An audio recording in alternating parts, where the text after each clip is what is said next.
Validación de la tipología de aulas virtuales usadas en escenarios presenciales de la Universidad de La Salle. Los investigadores de este estudio fueron Gabriel Rivera, Ruth Rodríguez, Viviana Betancourt, Jorge Rojas, Carlos Aguilar y quien les habla, Liz López. Objetivos de investigación. Identificar el tipo de uso que hacen los docentes de las aulas virtuales y validar las categorías de aulas virtuales establecidas por la Dirección de Educación y Learning. Metodología de la investigación. Constituyó un estudio mixto con alcance descriptivo. La muestra fue de 110 aulas, correspondientes a un 22% del total, y la observación se realizó entre los periodos 2019 y 2021, previo a la pandemia. El instrumento de observación fue directo, sin intervención de las aulas virtuales.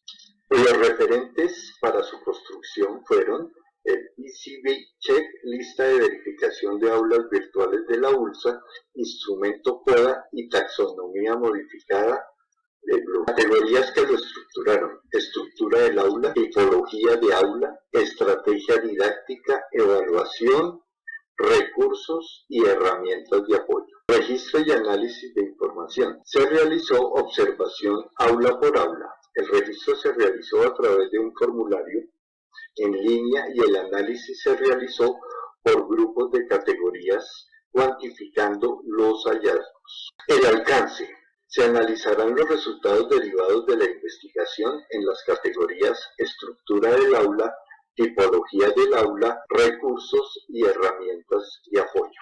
Respecto a la estructura, encontramos que los elementos iniciales encontrados dentro de las aulas era mayoritariamente una sección de anuncios, seguido de la presentación del sílabus. Tercero, la presentación del espacio académico como tal, junto con la metodología y en una menor medida el cronograma y la presentación del docente. En cuanto a los elementos que predominan en la organización de estas aulas, encontramos que en su mayoría se organizan por actividades, por módulos o semanas y en una menor medida actividades sueltas. En cuanto a la secuencia de materiales y actividades, encontramos que estos estaban nombrados de manera adecuada para diferenciar el material de las actividades de aprendizaje.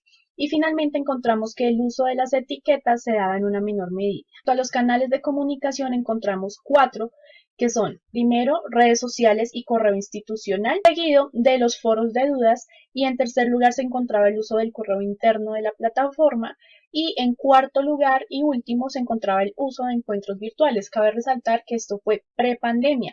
Si lo analizáramos en este momento, encontraríamos que el uso de encuentros virtuales o herramientas de videoconferencia ha crecido exponencialmente. Al continuar con la presentación de los hallazgos, explicaremos las características que encontramos en los diferentes tipos de aulas, lo que a su vez nos permite validar su existencia. Para comenzar, revisaremos la categoría de aula híbrida.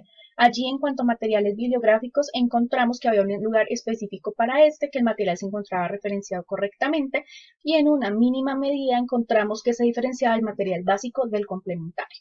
En cuanto a materiales de apoyo, la generalidad es que no se encontraron, pero en las aulas en las que sí existían, privilegiaban videos, imágenes, mapas mentales, presentaciones de PowerPoint, mapas conceptuales, ebook, historietas, infografías, cuadros sinópticos y OVA, solamente uno por aula. Y finalmente las herramientas de apoyo que se privilegian en este tipo de aulas son las offline, en cuanto a toda la suite de Microsoft y algunos software especializados que se podían instalar en escritorio. En una segunda medida, algunas herramientas online eran sugeridas y sus enlaces eran completamente funcionales. Sin embargo, solo en una menor proporción se encontraron orientaciones o tutoriales para el manejo de estas herramientas.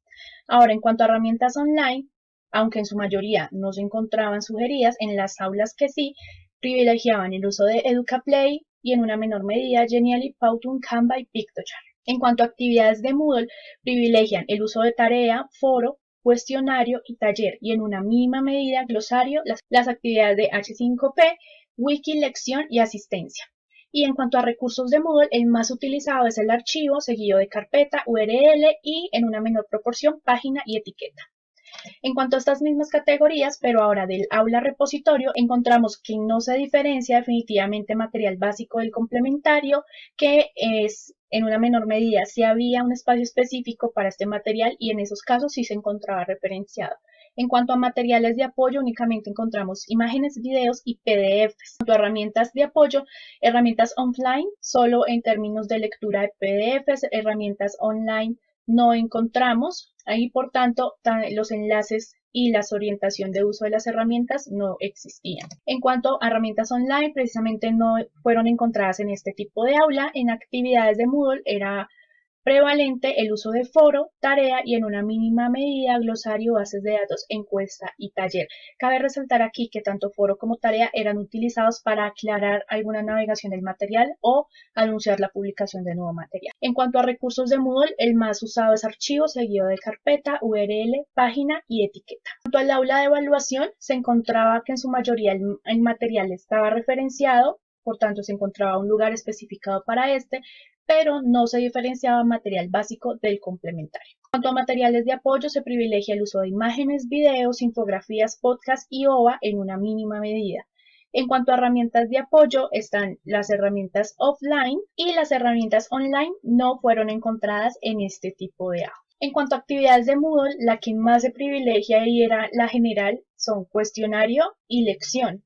Sin embargo, en una menor proporción existía tarea, taller, foro y glosario.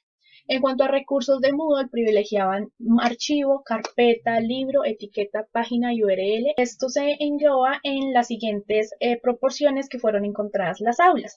El aula híbrida se encontró en un 70% de las 110 aulas observadas y su mayor característica es que cuentan con actividades de aprendizaje y material de estudio, se puede decir que en una medida 50-50. Seguido del aula repositorio con un 15% de existencia, en donde solo alberga materiales de estudio y algunas actividades. Y finalmente el aula de evaluación con un igual 15%, en donde solo se incluyen materiales y evaluaciones como cuestionarios y lecciones. Opciones del estudio se resumieron así. El tipo de aula de preferencia es la híbrida, por su flexibilidad al momento de integrar tanto materiales como actividades según la necesidad del espacio académico. Las aulas de evaluación integran como actividad principal cuestionarios de Moodle, mientras que las repositorios usan más foros principalmente para que el docente anuncie los nuevos materiales. Las aulas de evaluación y repositorio se utilizan como apoyo en determinados momentos de los cursos. Las aulas repositorio albergan en su mayoría material de la web que no hace parte del repositorio de la Universidad de La Salle. Y finalmente, lo encontrado valida la clasificación que, de manera previa, se estimaba podrían tener las aulas virtuales de la Universidad de La Salle, lo que permite comprender las necesidades de formación de los docentes presenciales en cuanto al manejo del campus virtual y en enfocar las acciones de capacitación al mejoramiento de las habilidades digitales necesarias para llevar a buen logro los ambientes virtuales de aprendizaje. Recomendaciones.